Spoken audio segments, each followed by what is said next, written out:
Hello, everybody. I'm Neil Foote, director of the Mayborn Literary Nonfiction Conference. In our special fireside chat today, we've got Katrice Hardy, the new editor of the Dallas Morning News, fresh in from Indianapolis and the Indy Star. Welcome to Dallas, Katrice. Welcome to the Dallas Morning News, and welcome to the Mayborn family. Thank you so much. I'm happy to be here. Excellent. You've had a wonderful, wonderful career in journalism, and I know folks at the Morning News are glad to have you. Tell the people who are watching today what you've had this great career. You won a Pulitzer Prize in leading a newsroom. You've worked in Norfolk at the Virginia Pilot, which I know that part of the country real. Give us a little snapshot of your journey into this wonderful world of journalism. So it's been a fun journey. One that when I think back about when you kind of start to talk about, what do I want to do when I grow up? It's always been journalism. And so I remember in middle school in particular, when we had to have oral assignments, I would always turn my oral assignment into a newscast. And I thought I wanted to be an anchor. Never in my wildest imagination did I envision being an editor.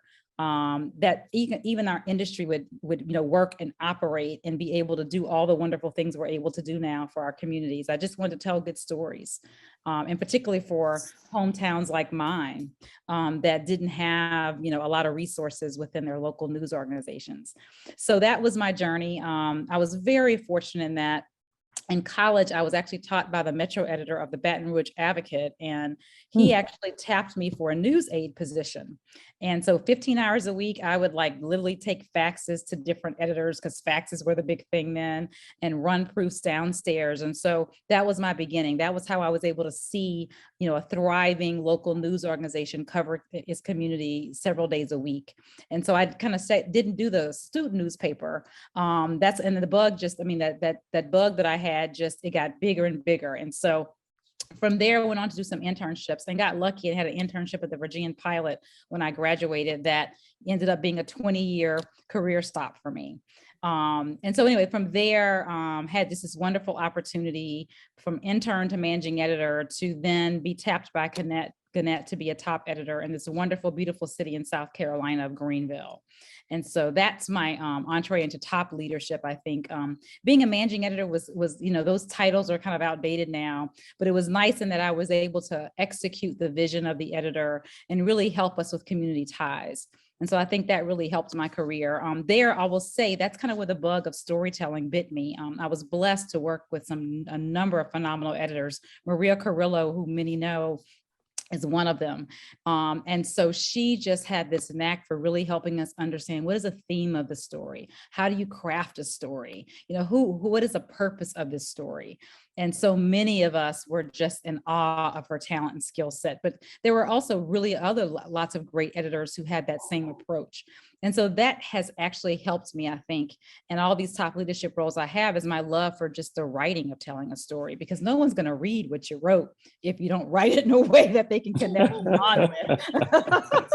So it can read like gibberish. And so what was the point of writing it, right? That's right. Absolutely. Absolutely. I think that's always been the challenge for all of us journalists, to get the story and then tell it in a way that's going to get people to read it. Certainly, we during our journey in journalism, the only time we knew folks read that story is unless we got a phone call blowing up at our desk, right? That they were complaining about how we either misquoted them. Now it's in real time, right? That's right. You can see how many people are reading it, and you can also feel the pinch of sometimes their harsh criticism. Yes, in real time, right? In real time. So wonderful career in Norfolk. You end up at the Indy Star, and it looks like you did some wonderful journalism work there. Talk about the Pulitzer Prize work that your team did there. That must have been exciting for you. Absolutely. And so I became the editor of the Indy Star 2 days before the world shut down with the pandemic. My gosh. So the idea was at the time that I would go back and forth until my daughter finished elementary school. And so, but there was nowhere to go to, no office was open. And what I'll say is that staff from the day I started just was so committed to telling amazing stories. And so when I first started, I was in awe. I mean, this was a staff that had done the U.S. and A gymnastics investigation, right? Just some wonderful journalists who were really committed to high level enterprise and investigations. And so what, that project that won the Pulitzer, I'm actually proud to say was not the only great project that year for the Indy Star. When I started, they were starting to work on a project on nursing homes across the state. And that project also won top RRE medal. And frankly, when we heard we won a Pulitzer, we weren't even sure for which story because they both were so impactful. Well, what I'll say is, in the midst of crisis, in the midst of all the things that we had to do to serve our community around COVID, around economic downturn, around just so many crises, social unrest, staying focused and committed to high level work that makes a difference in those areas, but also in others was the key. Just keeping everybody on track, knowing that, we would have a day or two a week in some all the other things going on to work on it, but we were going to commit that time, and having those regular check-ins on where are we, how can we really tell this story through the eyes of people that really are impacted by this. And so that to me was, the epitome of, just people who understood that they were onto a good story, but how best to tell that story and how to keep digging deeper and asking the right questions and following the right information. So I feel like that was a staff honor because so many people contributed to that who actually didn't even put their name on the story because they filled in for somebody, while they were on that project, or they were involved in sessions on, what's the social plan for this project? How do we handle videos? I mean, we all tap so many resources across that newsroom for guidance and advice. So yeah, we were definitely thrilled and amazed. And I'm still kind of like, wow, we won a Pulitzer, which is great. But at the end of the day, I think the impact that work has had, knowing that, we made a difference nationally in some cases. That's the thing that, has us all more excited. And the Indy Star actually this week just published another project that they had started to work on when I was there. And just seeing the opening trailers for it, so the video trailers and the work that they've done there, I think is, again, a good example of, being focused on the right topics for our community and working on revelatory work. Right. That's kind of the most significant aspect of that. Yeah, we're living at in such a disruptive period, Katrice, right? There's so much criticism of what we do as journalists, and particularly this notion that, well, local journalism is old news and it's passé, and who's reading and watching local news? Does it really matter? Tell us how you keep that enthusiasm up, and what your approach is into leading teams to cover local news, and how you what your philosophy is. That I think that's important. It's a really good question. When I started in Dallas and also in Indy, those questions really were, and in Greenville, those questions always have been, where can we serve our community and make a difference every day? How can we show that without the work we're doing, they wouldn't know about the controversial or, unusual decisions being made. They wouldn't know about programs that their tax files have paid for millions of dollars that aren't actually doing what they're supposed to do. They wouldn't know about the little old lady down the street who secretly has been funding scholarships for most of the neighborhood, but they didn't know because she lives in a shotgun house. And that's a great story as well.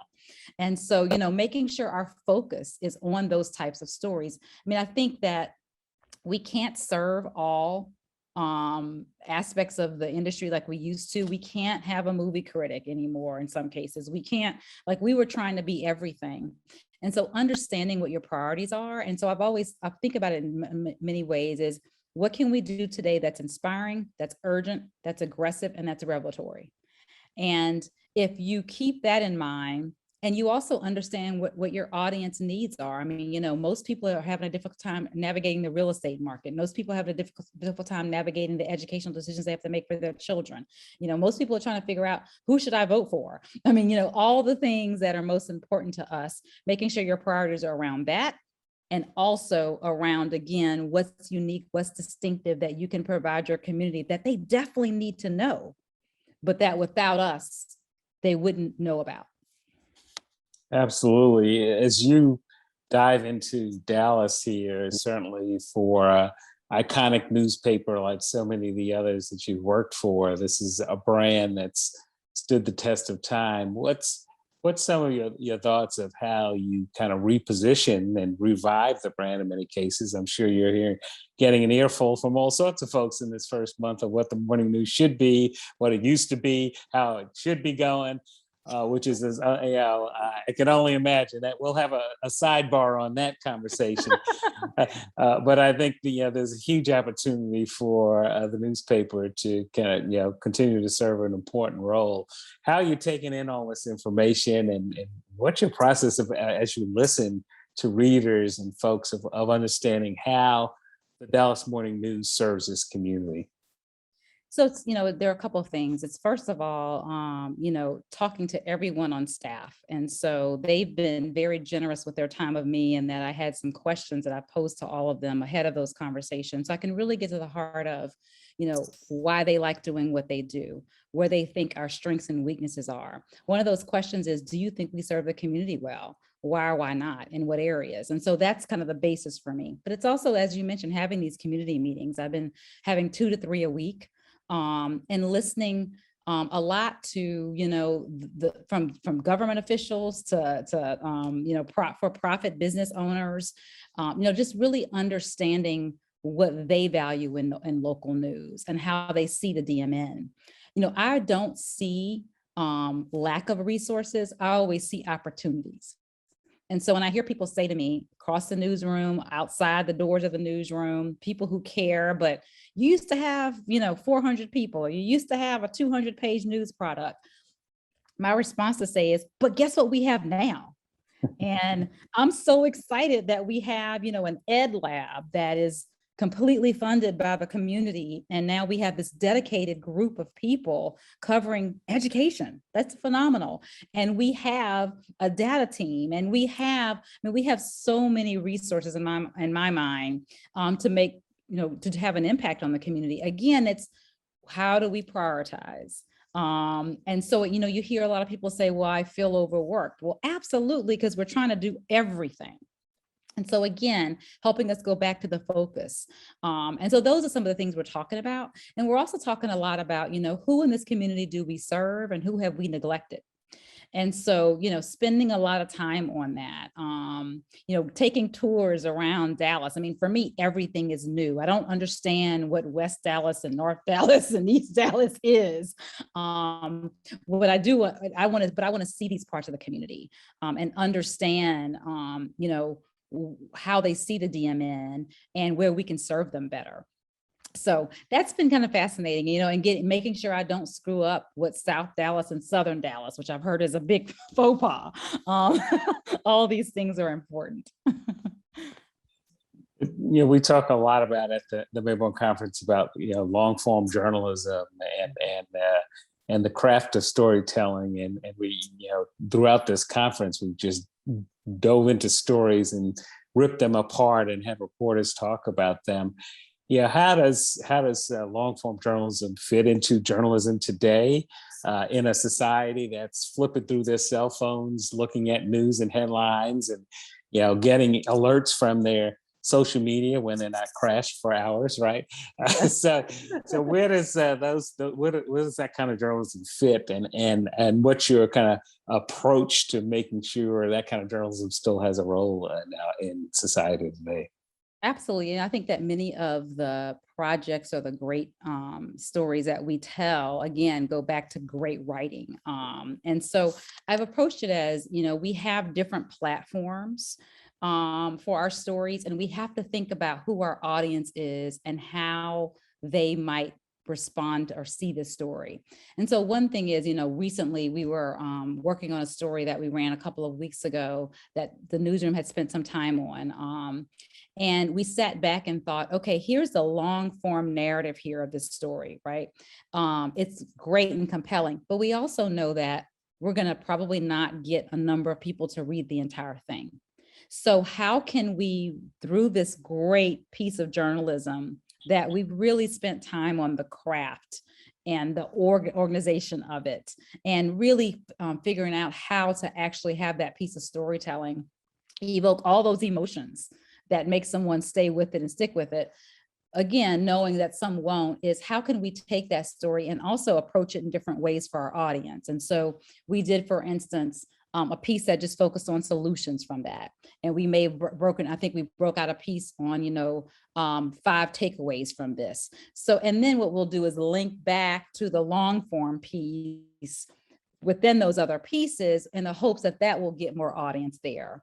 And so again, the craft is still critically important because again, no one's going to get even to the 3rd or 4th section of a story if you haven't thought about it, if you haven't told them, wow, this has affected this person, and oh my God, this is how it impacts me and my neighbors. And this is kind of the failure of the system, if that's the case. So that's how, I think we spend a lot of time on that. And I also love the opportunity when I can to work with reporters and editors just on going through the different lines and sentences and thinking about, is this the right word choice? Some of it is, we'll have these extraneous phrases that might make someone think that we feel this way when that wasn't the intention. And so just all of those things I think are really important to storytelling. Pacing. A tip that I picked up from Maria a long time ago was, okay, when you think you're done, then read the story out loud. Mm-hmm. And so that's always a great exercise to do. And it might take some time, but it's definitely worth it, I think.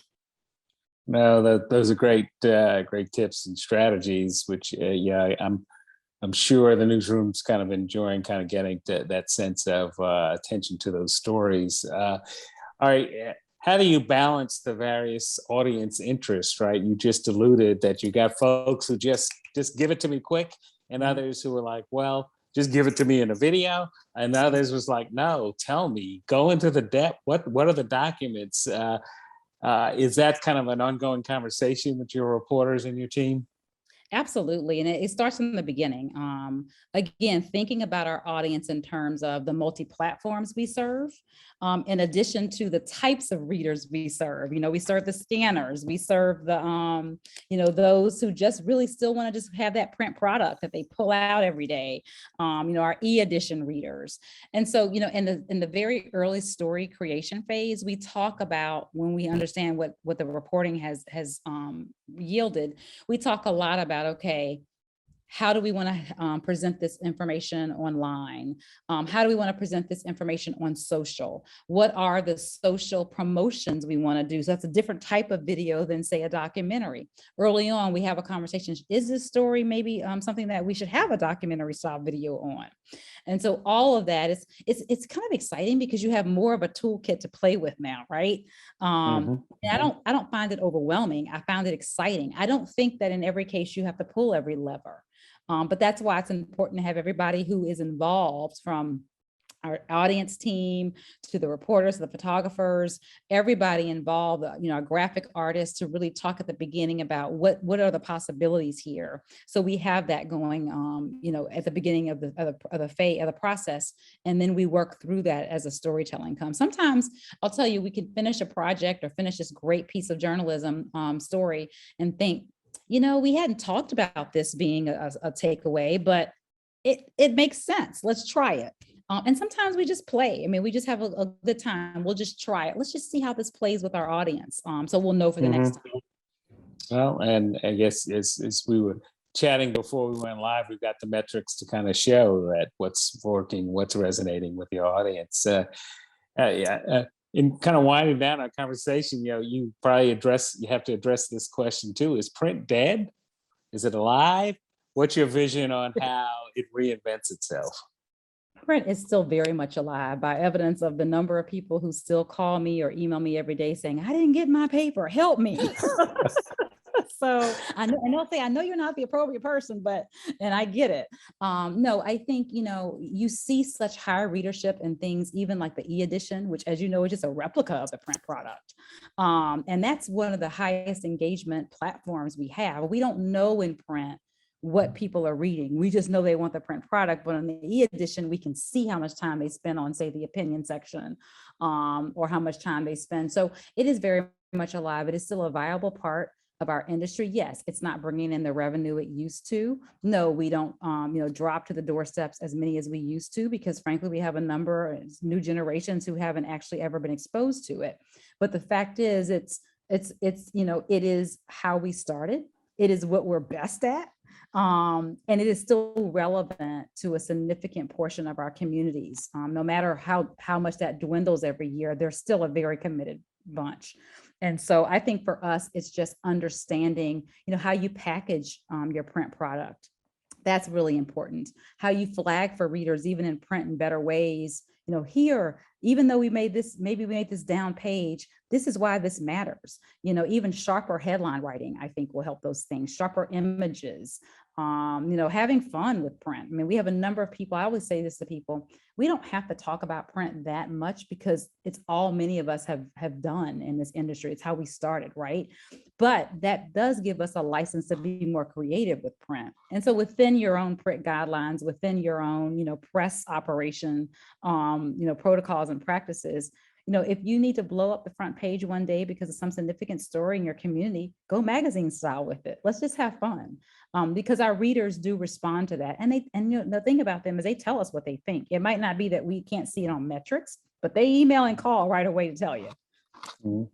Yeah, so you're certainly saying, we've got really more tools in our kit here to apply great journalism and share great journalism. So, I appreciate your insights, Katrice, and any closing thoughts you'd like to offer our audience about writing and journalism, and what gets you up every morning? What keeps you excited? It's funny because there have been moments where, the relentless hours and the pace, sometimes you think, man, should I do something else? I will tell you, though, that nothing makes me happier, makes me more excited than the impact we have day in and day out. And so that's what keeps me going. Again, when I thought about doing something else, I thought, nah, not for me. This is it. And so, but, hearing from folks that made a difference, hearing from them, you told that story better than I could have. Knowing that maybe some piece of journalism that you and your team or just the newsroom did, maybe you weren't even connected to it, help someone get out of prison for something that they were wrongfully convicted of, that matters. And that's why I don't want to do anything else but this. Well, thank you, Katrice. Best of luck to you as you journey down this road here in Dallas. Welcome to Dallas and the Mayborn family. We're here for you. Looking forward to getting you engaged even more in the years ahead. So good luck to you. Thank you so much.